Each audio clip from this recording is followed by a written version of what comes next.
Hi guys, വിഷുവായിട്ട് അമ്പലത്തിൽ പോകേണ്ടെന്നാൽ എങ്ങനെയല്ലേ? And ഇതായിരുന്നു ബസ്സിൻ്റെ അവസ്ഥ അമ്പലത്തിലേക്ക് പോകുന്നത്. അയ്യോ അതവിടെ കേട്ടെ. ആദ്യം തന്നെ എല്ലാവർക്കും എൻ്റെ വക വിഷു ആശംസകൾ. ആൻഡ് ഗൈസ്, ഞങ്ങൾ പോകുന്നത് എങ്ങോട്ടാണെന്ന് വെച്ചാൽ എറണാകുളത്തുള്ള ചോറ്റാനിക്കര അമ്പലത്തിലേക്കാണ്. ആൻഡ് എന്താ പറയുക, എറണാകുളത്ത് വന്നപ്പോൾ മുതൽ എനിക്കിങ്ങനെ പോകണമെന്നുണ്ടെങ്കിലും വിഷു ആവേണ്ട വന്നു ഇവിടെ എത്തിപ്പെടാൻ.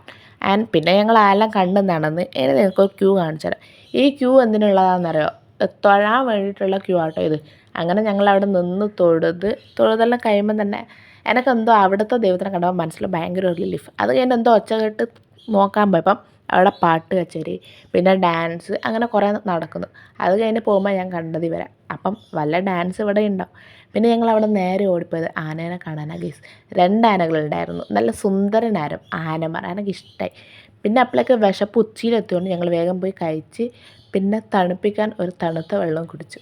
അത് കഴിഞ്ഞ് വരുമ്പോഴേക്ക് ഇവിടെ തിരുവാതിര തുടങ്ങിയിട്ടുണ്ട്. ആൻഡ് ഗൈസ്, ഈ തിരുവാതിര മെയിൻ ഹൈലൈറ്റ് ഞാൻ കാണിച്ചുതരാം. നിങ്ങൾ കണ്ട ഒരാളിപ്പോൾ തുള്ളി തുള്ളി ഓടിപ്പോകുന്നത് കണ്ട? കുറച്ച് സമയം അയാൾ അടങ്ങിയിരുന്നെങ്കിലും കുറച്ച് കഴിഞ്ഞപ്പോൾ അയാൾ എണീറ്റ് ഓടിപ്പോയി കേട്ടോ. ഇതെല്ലാം കഴിഞ്ഞ് ഞങ്ങൾ അവിടെ നിന്ന് ഫുഡ് കഴിക്കണമെന്ന് വെച്ചാൽ, പക്ഷേ ക്യൂവിൻ്റെ നീളം കുറച്ച് നീണ്ടിപ്പോകൊണ്ട് ഞങ്ങൾ അവിടെ ഫുഡ് കഴിക്കാൻ നിന്നിട്ടില്ല. ഞങ്ങൾ പക്ഷേ നടന്ന് വഴിതെറ്റി എത്തി. പക്ഷേ ഈ വഴി എനിക്ക് ഇഷ്ടമായി ഗൈസ്. നല്ല സമാധാനമുള്ളൊരു വഴി. അങ്ങനെ അവിടെ നിന്ന് ഇറങ്ങി ഞങ്ങൾ എത്തിയത് സൗത്തിലുള്ള മുഗൾ റെസ്റ്റോറൻറ്റിലാണ്. അവിടെ നിന്ന് ഫുഡും കഴിച്ച് പരിപാടി അവസാനിപ്പിച്ചു.